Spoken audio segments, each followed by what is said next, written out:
For joining us, everyone. My name is Chaz Sumners. I'm an education specialist here at Foundations Inc., and welcome to the Beyond the Conference webinar series.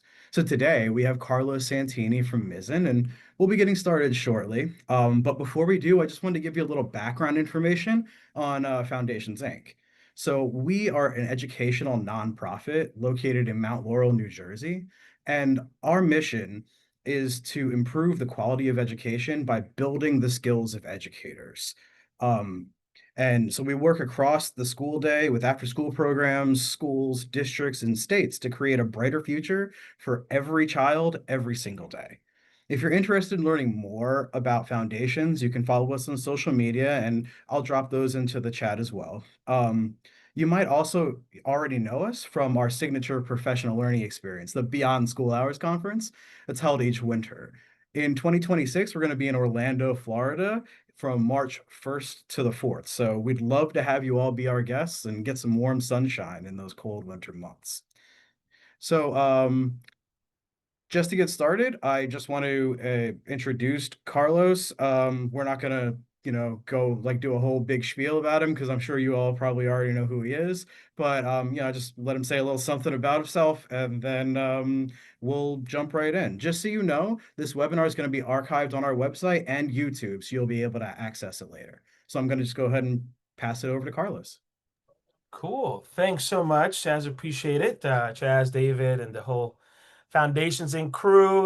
They're like a second family to me, and I'll talk about why in a minute.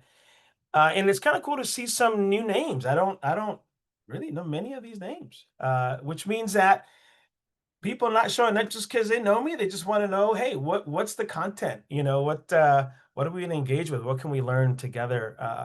What can we learn about together? So, but yeah, my name is Carlos Santini, CEO of Mizzen Education. Been here a little over 4 years, after almost 20 years with the After School All Stars, both at the LA level, at the national level. I've held pretty much every position that I don't know you can imagine in youth development. I was a soccer coach and camp counselor during my college years, to interim executive director at the LA After School All Stars, to leading the work nationally across 19 cities. Some of the work almost like in the backyard of Foundations Inc. out there in Philly and out there in New Jersey.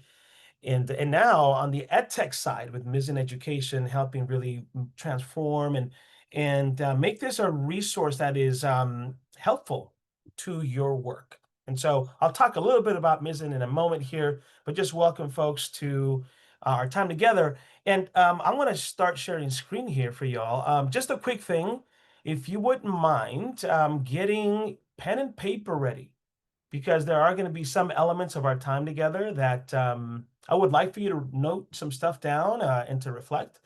And I also definitely want to see chat activity. So if there are things that resonate with you, please share, talk about them. Because one of the beautiful things about the learning community is that it's a collective experience. I'm going to depend just as much on your expertise and your stories as much as you depend on the content that I'm bringing to the table. So I definitely want us to have that type of back and forth. And so the theme for today is this idea of amplification station recharge. If you don't know what that is, that was a closing keynote for I always want to say last year, this year's keynote in February, the closing keynote at Beyond School Hours. And the team was kind enough to extend an invitation for me to close out this year's experience.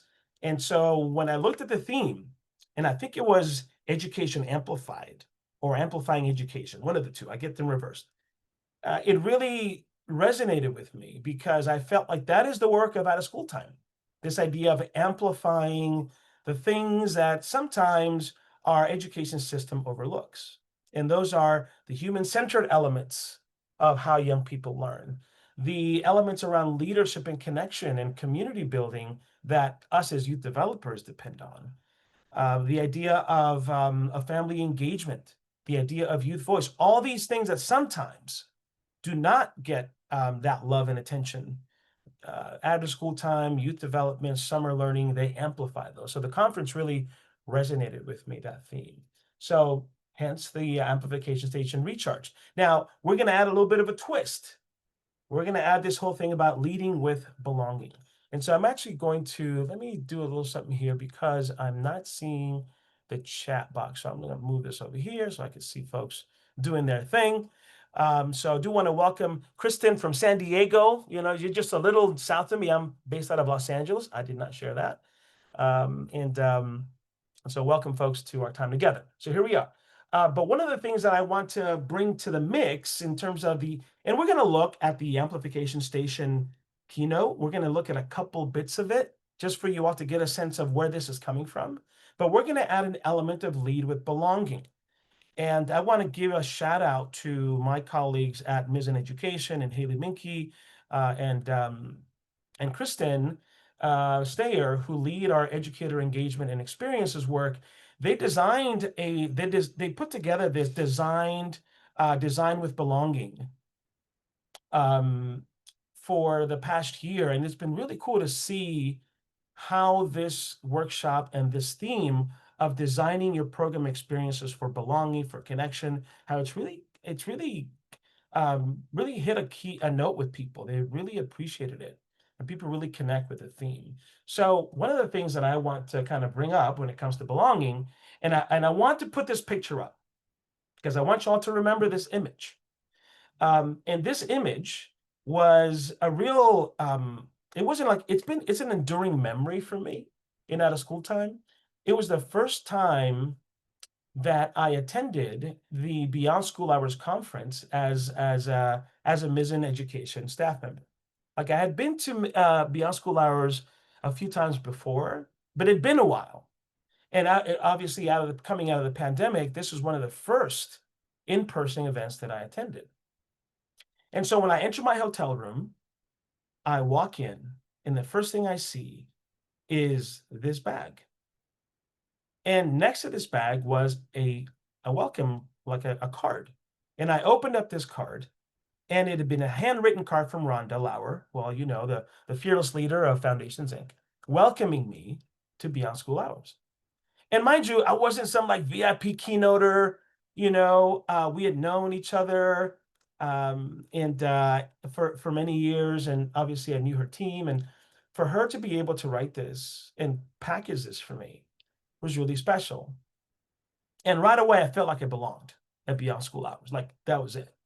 And from this moment on, every time I go, I always felt this connection and a sense of belonging. And you all know how busy the Foundations Inc. staff are at Beyond School Hours.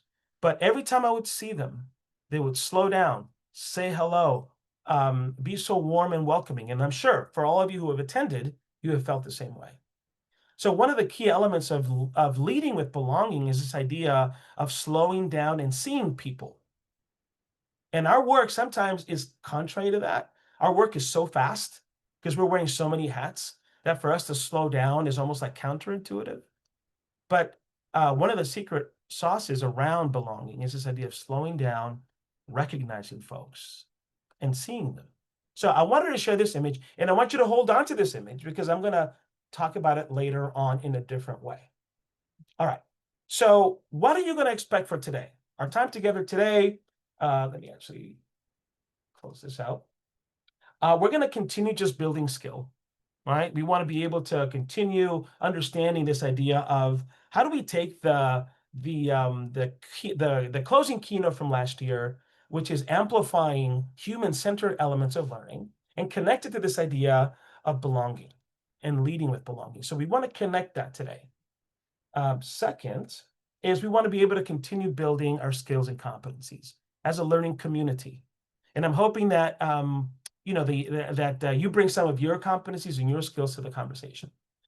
And thirdly, in terms of learning objectives, we want to be able to explore some human-centered design and apply some strategies and programs. I want to share several strategies with us. And so my hope is that we're not going to go deep into some of them, but they'll be on this webinar. You'll get this presentation so that you can, on your own time, be able to go deeper into some of these practices. So what do we expect for today? All right, again, human-centered elements. We want to get into that. We want some joy, some connection, and some knowledge building. So, bring your full authentic self to the table. This idea of building on collective wisdom. There's some really experienced, awesome people in our room today. Let's take advantage of that. And then some of the takeaways that I want us to have. That belonging is a strategy. It's not some soft, fuzzy, warm word. Yes, it is a warm, good feeling to belong, but it's also a strategy. There's also the idea that connection is foundational to quality. When you think about your practices, your work, focusing on that connection piece is a foundation to great program quality. And then the idea, it's an old adage. I used to say it back in the day. I don't know if folks say this, but yeah, yes, youth come for the program. They see the cool activities, or maybe they get invited to an event or a field trip, but ultimately they stay and come back because of the people, because they build those relationships. So these are three takeaways that I'd like for us to look at for today. Okay, so let's get into first the amplification station keynote. So for me, this is deeply personal work, and we'll talk about personal work and leadership in a second. But for me, it's been a journey of these are three elements that I felt have been key in my own professional growth and development. I've seen it be key in working with young people and staff, and I've seen it also here in my own family as being key. I'm a father of two teenage daughters, 15 and 18. So, it can get expensive, but it's fun. Anyway, so this was our time together, turning up the volume on what makes us uniquely human. And we focus on this idea of amplifying. And like I said earlier, right? I mean, there are certain things about our practice in our mission that is the idea of our work is active. It's a verb. It's always in action. And so when we talk about amplifying, there's various definitions to it. You can amplify how things are heard, right? So the sound, amplifying voices and experiences, the idea of how things are felt. In scientific terms, it's the amplitude. But this idea that, sometimes when you say, I can feel the music, that is a literal physical phenomena. When music moves through your body, it actually resonates and creates, your body reacts to sound. So the idea of you can amplify how things are felt, and then how things are seen. You can amplify the visuals, your brand, your people, the work, right? When you have, especially coming now that it's, we're on the doorsteps of Lights On After School, that's when we bring out the best and people see the great work of out of school time. So when we think about amplifying, we covered this in the closing keynote. We talked about it from this lens. And what we did was, like I said earlier, we looked at these three components of amplification, and we try to really, as a group, with the short time that we have, we try to master these by leveling up and using, and I'll show that in a second.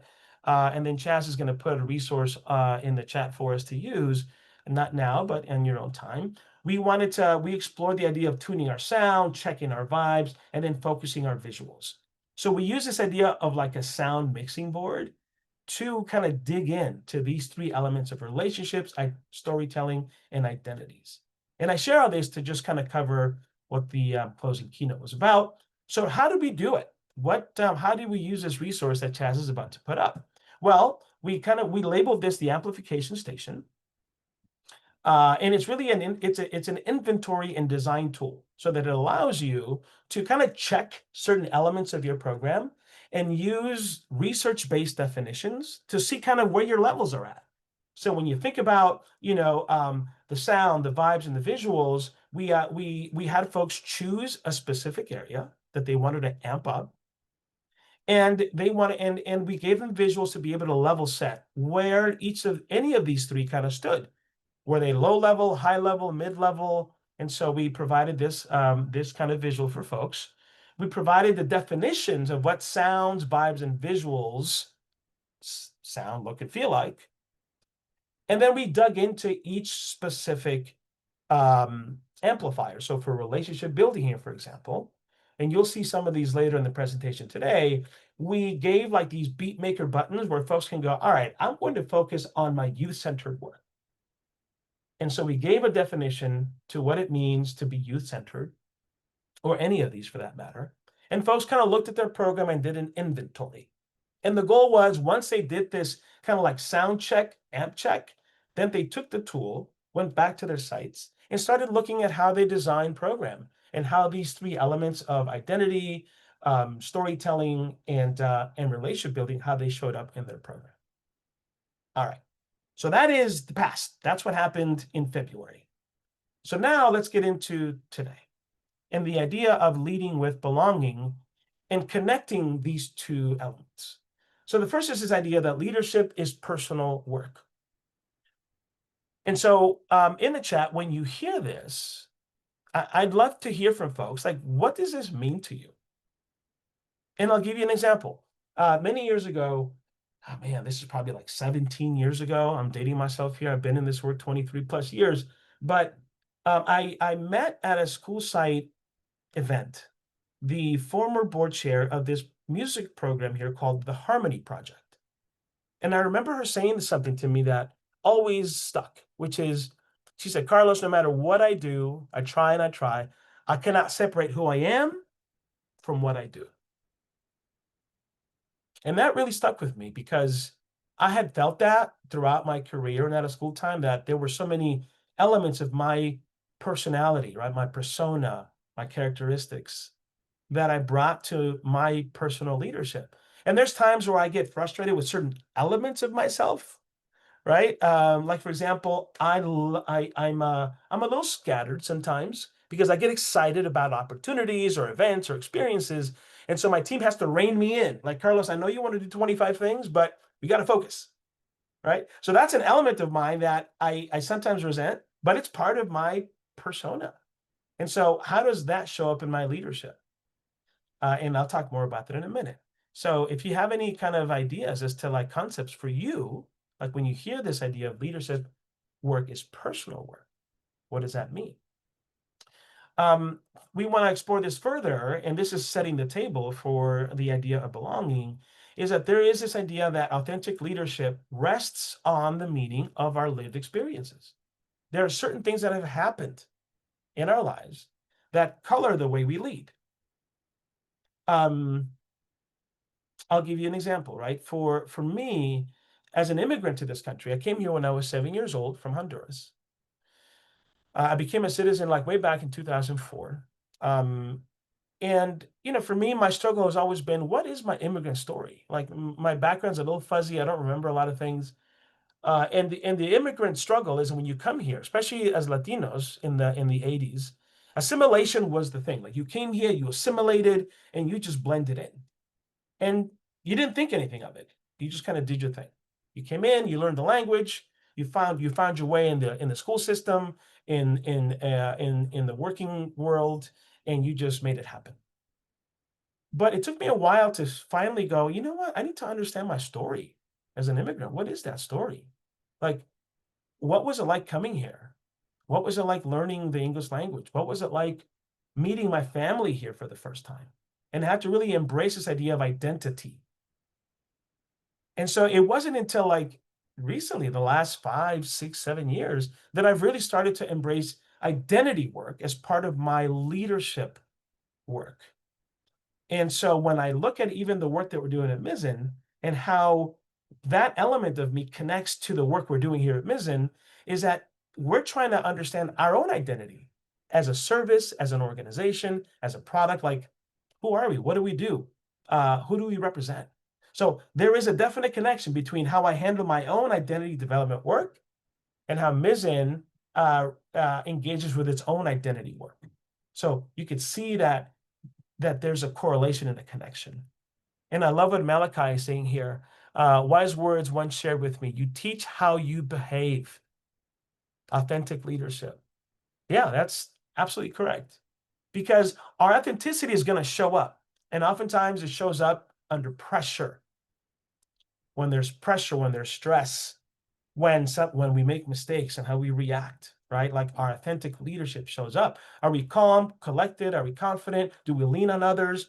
Or are we independent? Are we going to pull up ourselves by our bootstraps, right? So yeah, our authentic self is revealed. Appreciate Rachel is leadership is personal. We have to know ourselves.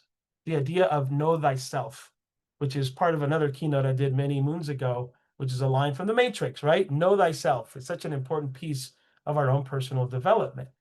Let's continue here. Life experiences and our response to them are critical in the way that in the type of leader that we become. I'll share another story. Back in 2005, our executive director resigned suddenly from our program, and we were short on payroll. We did not have enough money to pay all our staff. You're about 140,000 in the hole. So I'll spare the details, but what we did was, part of it was I had to rally the team and go, all right, folks, you know what? We don't have enough money to pay people. So I looked at the full-time staff, myself included, and I said, we're not going to pay ourselves. We're going to pay our part-time people.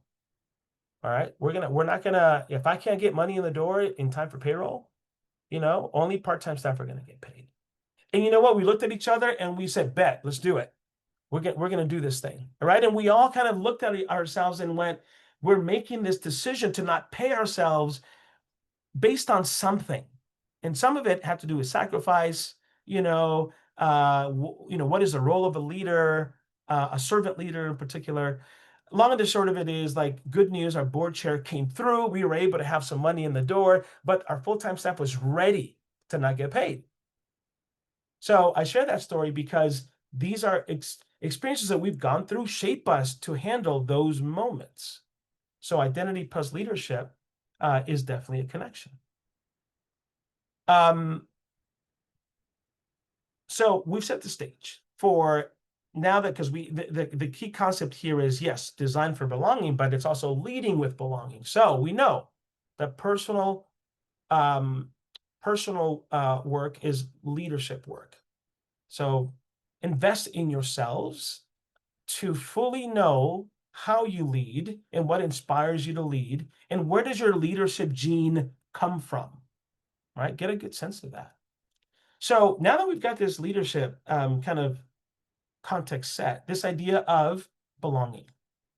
So have you ever been in a space where you just felt like you belonged? And I want us to kind of sit with that for a minute, right? And going back to that gift from Rhonda and the folks at Foundations Inc., when I walked through that door, I felt like I belonged at Beyond School Hours. When I have a meeting with my team, I walk into that virtual space, or when we meet in person, and I just feel like we belong. There's an instant connection.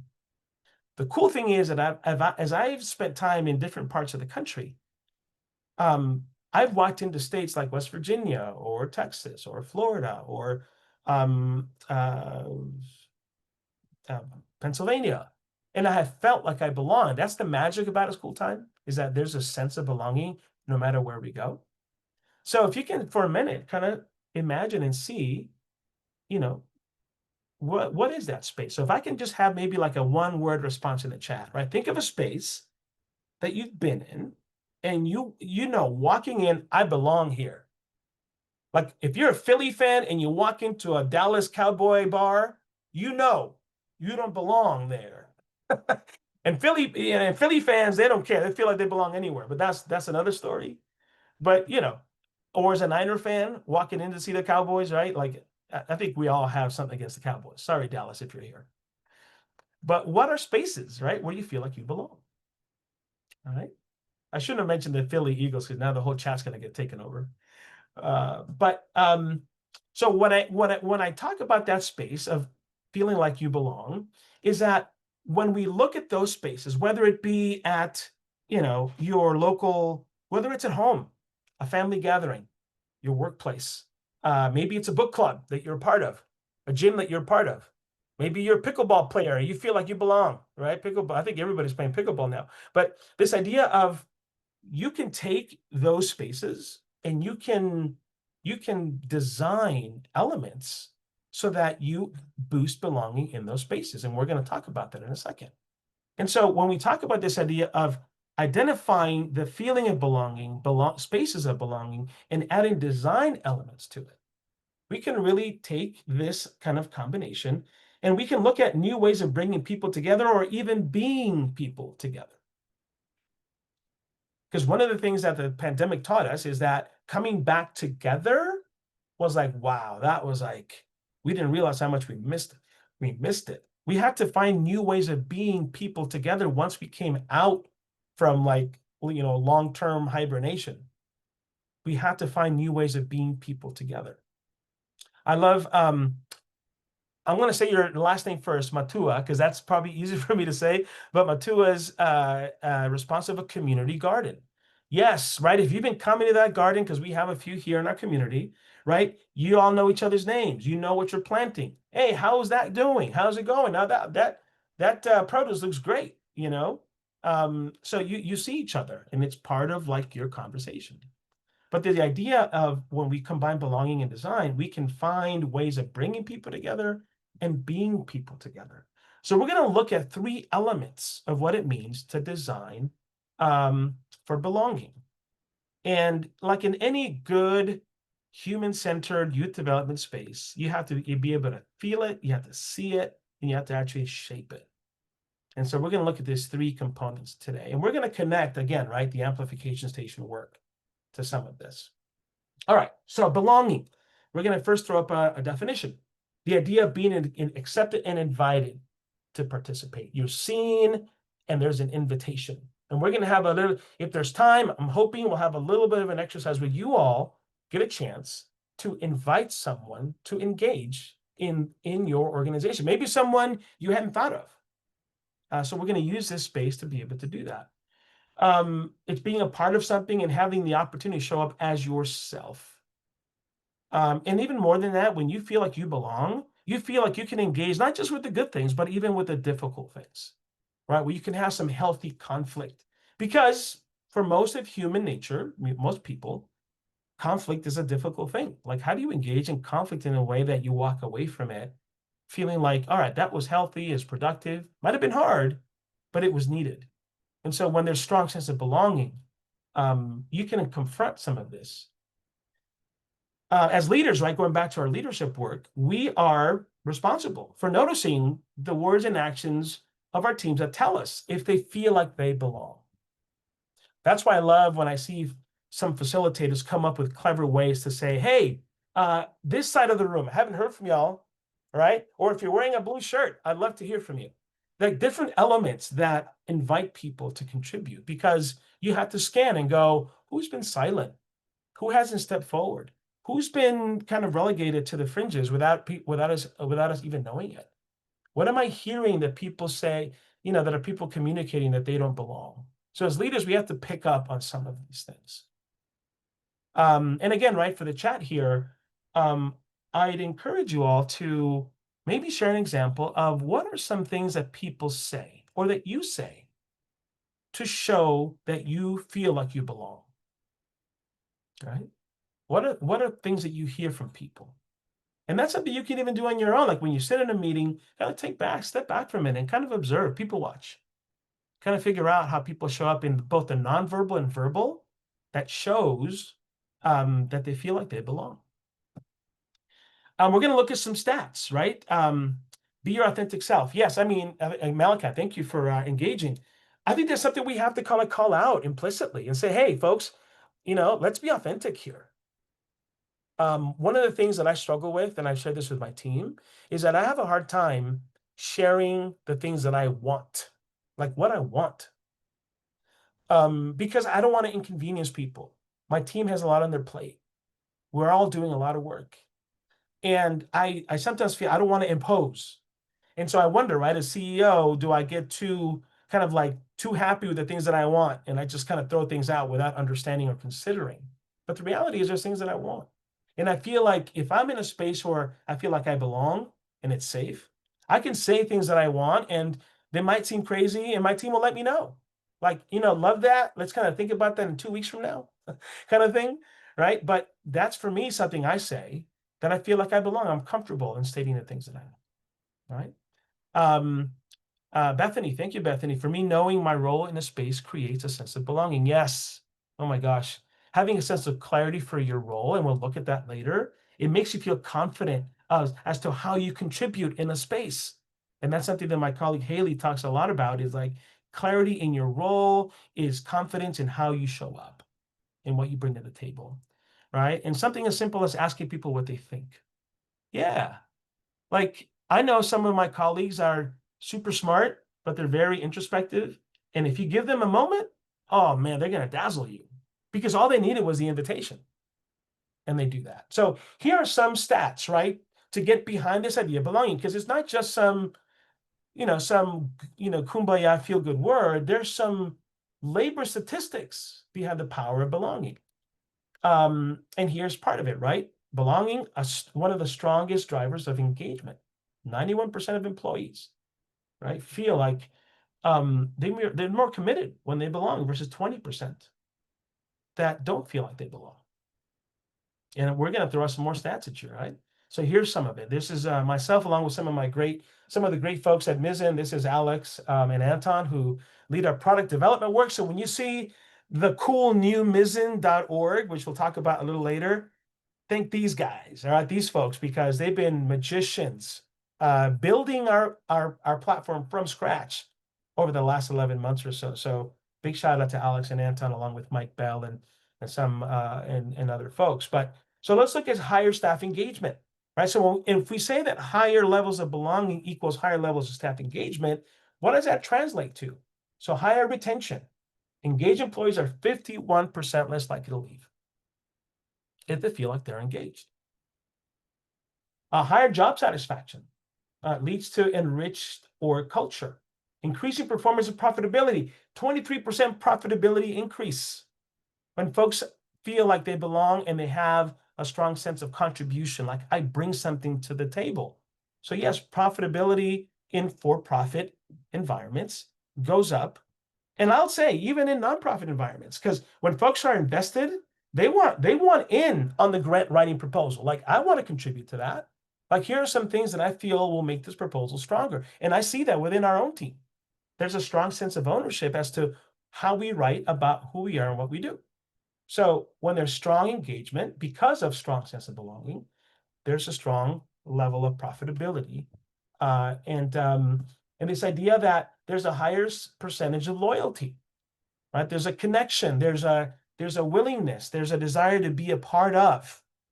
And I'm not saying loyalty in the sense of like blind loyalty, but a real level of fidelity to the mission and the vision of the work.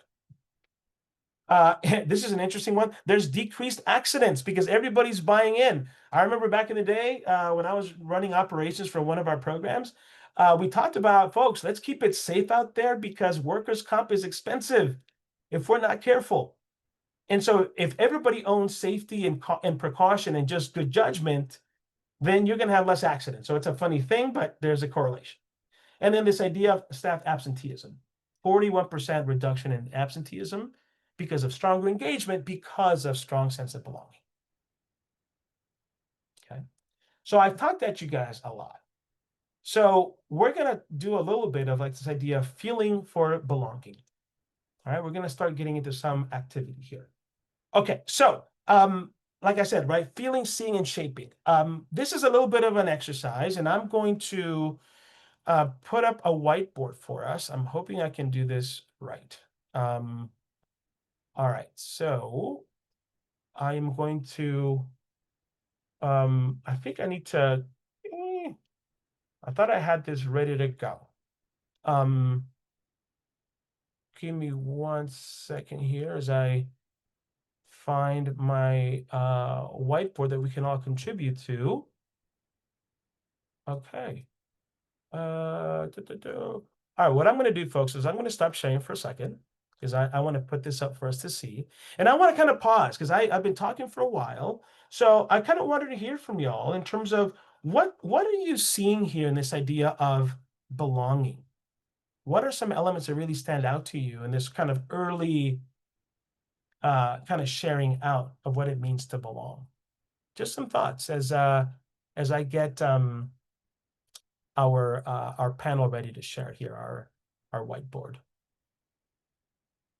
Okay. All right.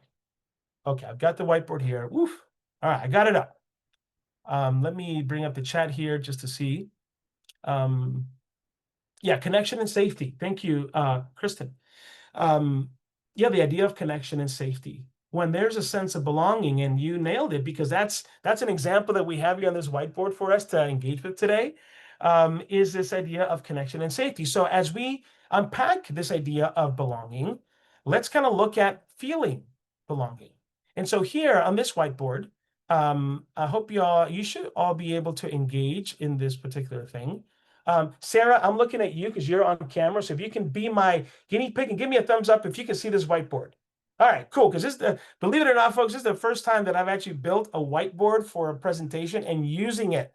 So I'm showing my, just wanted to come out and say this.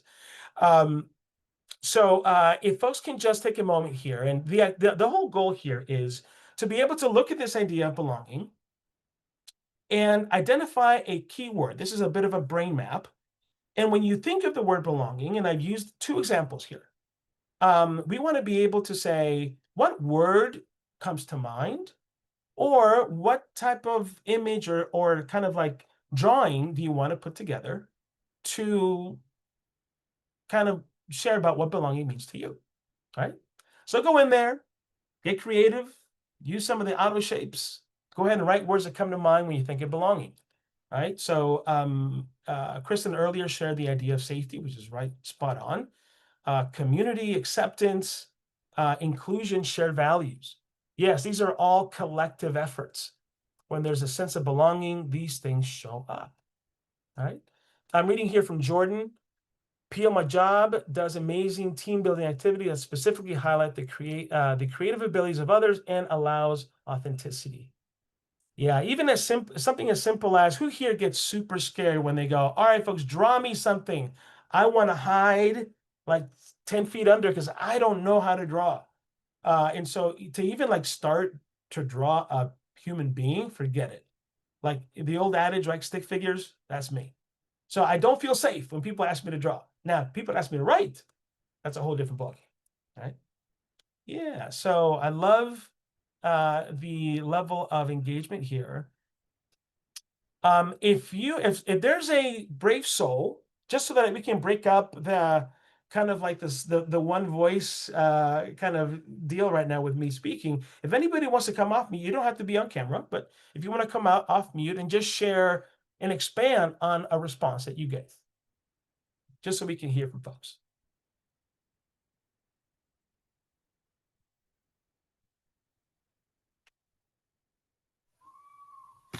Sure, I will. My whiteboard computer is being a little funny, but for me, there's kind of two parts. It's being heard and acknowledged, but also having other people feel comfortable coming to me with things that they know I will hear them and acknowledge them as well. Kind of having that other people place that trust in me kind of helps that feeling of belonging for me as well. That's a great point, Sarah, because we said that earlier, right? I mean, we're responsible for how people behave or what they say to show us that they feel like they belong. So you're right, Sarah, right? This idea, it is a two-way street. Like, in order for belonging to work, it can't just be, hey, you must feel like you belong. We have to create the space and the conditions for people to feel like they belong. So, awesome. I even saw aloha in there. That was cool. We got someone from the islands when we got aloha in the mix. All right. So I am going to, as much as I love this, and this will live. And again, if the Foundations Inc. folks want this whiteboard to continue building on and add as something, we'll have it. But I love the elements here. Empathetic settings. I love that. I've never actually seen that before, like spelled out. Settings where there is empathy communicated is really awesome. I love the big heart. And then consistency. Yes. When there's a sense of I can count on this being present, you feel like, all right, this is the place to be, because right? You've either contributed to this thing that we're consistent about, or you can just provide space in a place where they've heard you, folks have heard you, considered you, and so they want to make sure they maintain consistency. So awesome. I'm going to stop this so I can get back to it. I wish I would know how to keep this up. Maybe, but I need to not play around with this today. So I'm gonna stop for a second, and then I'm going to one more time share my screen or share the presentation here. All right, so I'm gonna come back here. Yeah, I'm gonna see. I'm gonna close a whiteboard for everyone. Cool, and then I'm gonna get back to this right here. All right. Oh, wait. All right, let me come back here. Okay, I think folks I might have to get out of full screen mode to do this again. Cool. So thank you for engaging in that brain map activity for us today. Sarah, again, you're my guinea pig. Can you see the screen okay? Yeah, thank you so much, because it was dark a minute ago. Okay, cool. So let's keep moving, because we are, our time is ticking. So the other space, this other idea of feeling like belonging, again, this is a community map. So, and I asked you all to have like some pen and paper handy. If you all can just take a moment, grab that piece of paper, open your notebook, and just sketch out, right? I know sketch. Some of you might be scared with the word sketch, but you can even describe it if you'd like. A place of belonging within your organization. So when you think of your org, think of that place or that space where you feel like you belong. So for example, right, if you work at a central office, but when you go to a school site, you're like, I feel like I belong in that site, right? If there's a local place that you all go out to eat together, that's a space where I belong, right? So if you can take a moment, sketch it out, it's just for you. I'm not going to ask for a lot of chat right now, because we do want to keep moving.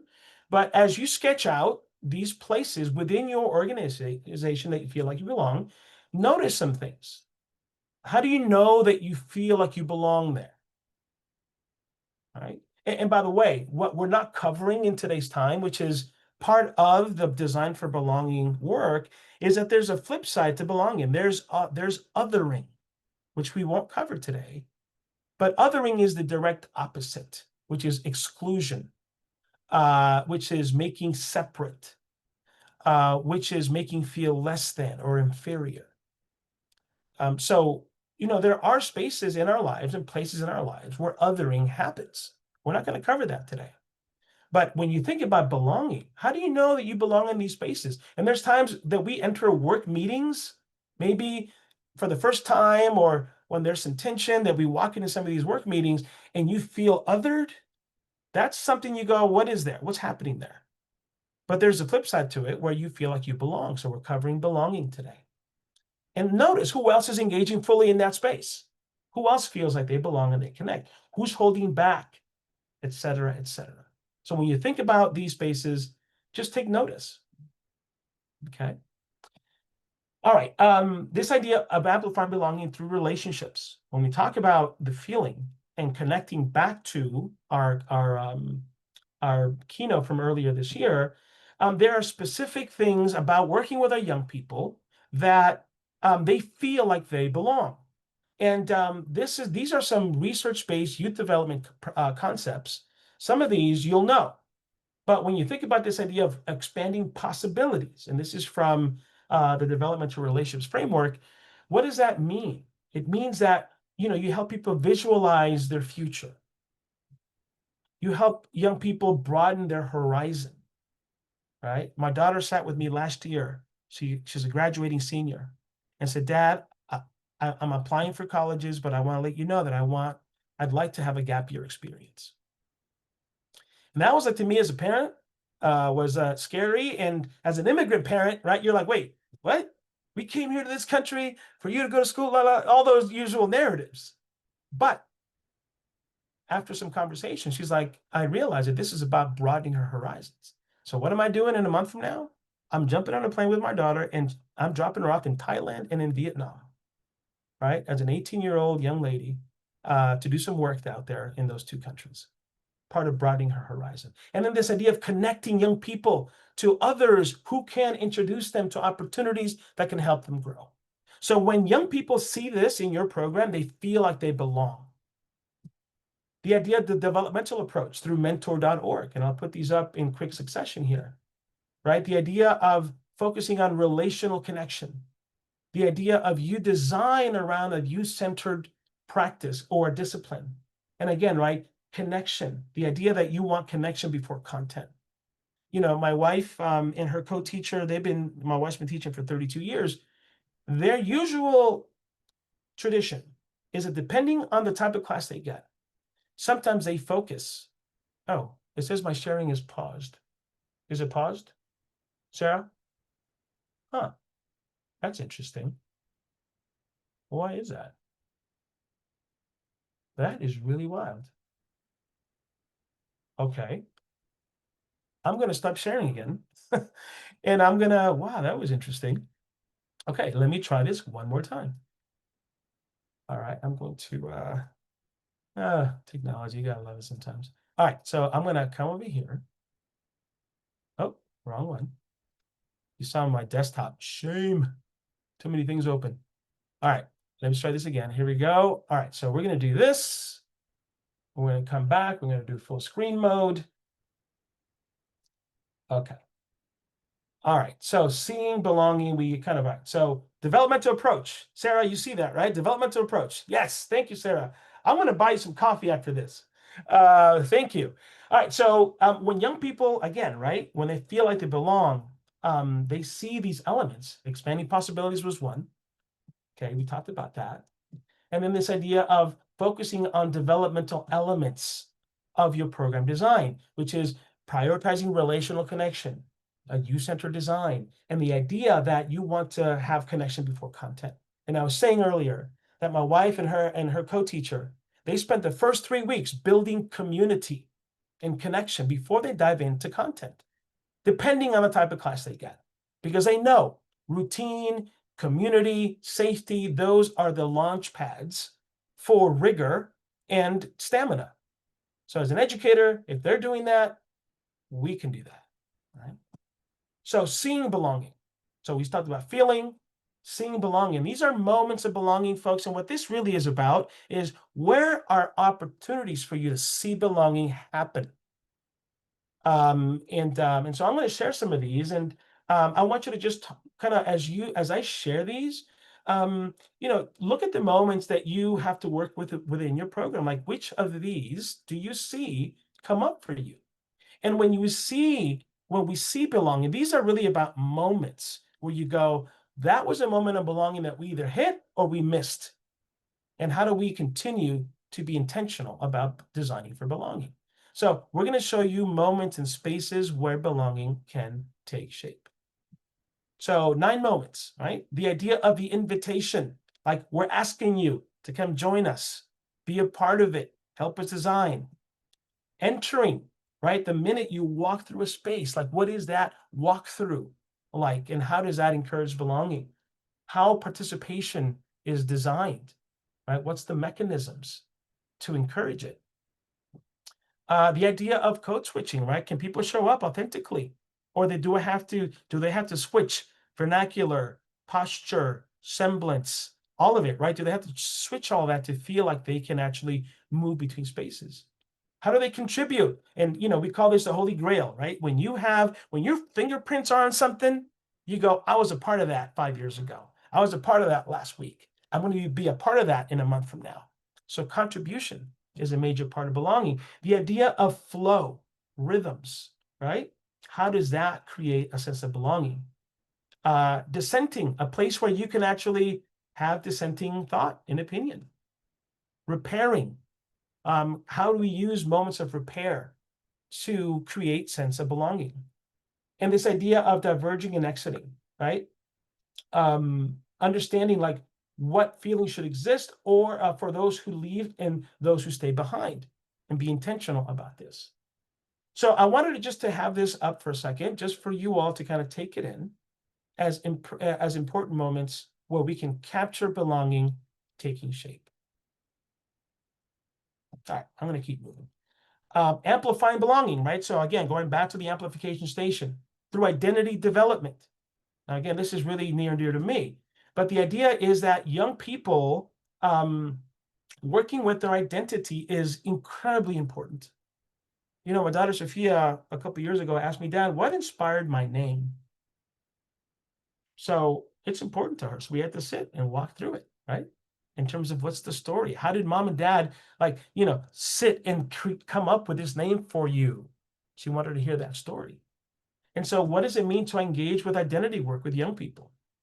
The idea that there's brain science, that as a movement, it is important for us to have a good grasp on what are the elements behind brain science that show up in our program design, and how does that contribute to seeing belonging. Character traits, and we'll look at that in a second. Understanding what our character traits are as individuals, as a group, with our young people, and how are we aware of those? And we'll see that in a second. And the idea of deeper reflection and understanding and being aware of self. So when you have a strong sense of self, when you have a good sense of character traits, and you understand brain science, these are really important elements to good identity building work. You know, I had a chance to contribute to this book as part of this collection, and it was really cool to work with Dr. Oh my gosh, Dr. Galvan. I'm forgetting her first name. But look up Dr. Galvan, UCLA Psychology Department. We did some work together back in 2015, 2014. She did some amazing work, and she really opened my eyes to the complexities of brain science in young people. So I highly recommend you look up Dr. Galvan, UCLA Psychology. So again, brain science is important to understanding how young people want to feel like they belong. And the idea of character traits, right? Character traits are individual qualities. So when you think about seeing belonging, if we see each other, if we see ourselves and understand our character traits, we understand how each of us contribute to our work. And so here's an example of some character traits. And this is an activity you all can do on your own time. So when you think of, and this is an activity I've done with folks in the past, which is understanding and identifying with our character traits, like where they come from, in what situations are our character traits good and are an asset, and in what times are they a liability, right? So for example, if you're a perfectionist, sometimes, oftentimes that can be an asset, but sometimes it can be a liability. So again, self-awareness inquiry, this is for you all to use. This is an activity that you can do kind of like on your own for like 1 minute. And again, you can take this and expand on it, but this is an opportunity for you all to think of someone that you would like to invite to contribute to a special project or an event, and just kind of give some thought. Like, who are some voices, who has some talents that have not been a part of contributing to our overall success? So this is an opportunity, an invitation. We call the Holy Grail of belonging, which is an invitation to contribute. And then these are stories of contribution where you can reflect and think of a time where you were a part of contributing to something special. All right, shaping belonging, folks. We're going to really just going to hit each one of these. You can look at these in depth. But one of the major things about shaping belonging is that we look at shaping belonging through this idea of levers. And levers are really a mechanical effort to say, we're going to move these levers, shift these levers to shape how we create belonging in our organization, right? So you can get into this specific detail, but these are some of the places where these are levers that you can use to actually shape belonging within your organization. All right. And so we're going to go through some of these quickly. So space. And what I'm going to do is, just so that I engage, because I said I wanted to engage y'all in chat, and I feel like we've not done enough of that. I'm going to put up some of these, and I'm going to give you all a second to look at these and kind of resonate and let me know which of these actually stand out to you. So as we go through them, let us know, like, which of these levers have you seen really show up in your program? So when you think of space, okay, come back here. Roles, that was said earlier. rituals,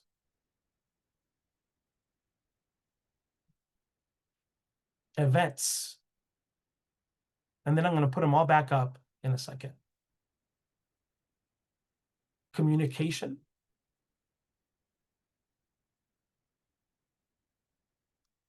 food, a big lever to build belonging and shaping it. Nothing builds belonging. Not just having food, but the right kind of food, right? That represents culture, that represents community, right? It's not just about being, just having a single kind of like collection of dishes, but how do you bring in culture and community onto the table, right? Schedules and rhythms. People don't think about this, but there is a science to feeling like you feel like you belong when there are certain schedules and rhythms, right? Yeah, I love Sarah. I'm from the mountains of PA. We feed people to show love. Yes, love it, love it, love it. Right. And so I'm gonna go back to here and just put these up. And if you could just quickly let me know which of these really kind of stand out to you. Space, roles, events, rituals, communication, food, schedule, and rhythms. For the operators, I'm sure, right? Give me a good schedule, a good agenda. I walk into that meeting knowing what's up. I feel like I belong there, right? You're speaking my language. Yeah, there you go, Hannah. Yes, rituals and food. Yes. All right. So again, because I definitely want to give Chaz a minute here or two to close this out. But so again, right, there's going to be a little bit of a reflection piece here at the end that you can use on your own. As you think about belonging, think about what's still going around in your head, right? When you think of belonging, what's squared away? I want to thank Haley for this clever way of reflection. What's squared away? What do you really understand? And then which 3 strategies are you going to use in your program next month? So as you go through this on your own, use this reflection piece to kind of say, hey, this is how I want to close out and reflect on the Design for Belonging or Leading with Belonging webinar. All right, Ms. in Education, I said it for a quick second here. We love to design great resources for the out-of-school time community. We design and build great learning experiences that really connect. And our platform is really building out solutions that not only provide content, but really support your efforts in managing and connecting and scheduling out resources. We always say, we want you to have less time planning and more time engaging and having fun. So for us, we're coming up on almost 25,000 educators that have used Mizzen to date. So, we're like 100 people away. So who knows, one of you, if you have not signed up for Mizzen, which you will in a second, right? You might become the 25,000th Mizzen educator, right? That's been impacted by our content. But definitely check out Mizzen.org. Great new content and resources, a great new interface. I mean, it's gotten really cool feedback. And please keep giving us feedback. We're not going to stop innovating just because we're free. We're going to continue to push the envelope on being a great service for you. And then finally, I told you I'd show you this picture. And Chaz, I'm almost done here, but this was just the beginning of belonging, because stuff like this creates belonging in our community over and over again, whether it's an event, whether it's a colleague, whether it's a student, whether it's a long-time relationship, whether it's a deep meaning of conversation, right? Connection shows up for us all over the country. I've been grateful to have connection with so many amazing people here from across the country. And so I wanted to close out and thank you all for connecting with me, connecting with each other, and for really leading personally and striving to belong and help others belong as well. So that is my time. Chaz, you have 1 minute, bro. All right then. Well, I just want to take a moment to thank Carlos for being here and thank all of you guys for coming. Please take a moment to complete the survey that I just dropped in the chat here. I'll drop another link for it. We value your feedback, and our aim is to produce content that meets your needs. And the only way we know what those needs are is through this feedback. So please let us know. Also, a certificate of attendance will be sent within a week to all of those who attended live and completed the survey. So we hope you'll join us for our next session on September 17th, titled Students, Screens, and AI, Navigating the Digital Identity Shift with Kid Grit. So until then, I Thank you for joining us. Thank Carlos once again, and I hope you all have a wonderful day. Thanks, everyone. Have a great rest of your week. And mahalo, Matua. Mahalo. I was just in the Big Island this summer, so I love Hawaii. I can speak. Lucky, lucky, lucky. I can speak. Oh my gosh, the history and the people. Oh, it's a treasure. It's a national treasure. It's on the bucket list. Oh, You bro, you guys got can always come over here and do a conference. How do you Just a plug. how do you say your first name? How do you pronounce your first name? Taimane. Taimane. Oh, I would have never gotten that right, Taimane. Oh, there you are. Oh my gosh, that's so cool, Taimane. Do you know the All-Stars in Hawaii by any chance? Actually, you know what? I'm starting to get to know them. Yeah. I Okay. got connected with Hawaii After School Alliance, and yeah, they're having their conference soon, so hoping to go. Awesome. Do you know Tosa by any chance? Tosa No. is now with the House of Representatives in Hawaii. She used to be Oh, staff at After School All-Stars. okay. That's You a have to good look her up. that's a You gotta good look her plug up. to try to connect with her. Tosa, you said, yeah? Yeah, Tosa. She's over at House of Representatives. So if you look up her LinkedIn profile, she'll come up for sure. Okay. Yeah. Thanks so much. Yeah, no Appreciate all you problem. guys sharing. Have a great day. Thank you, Taimani.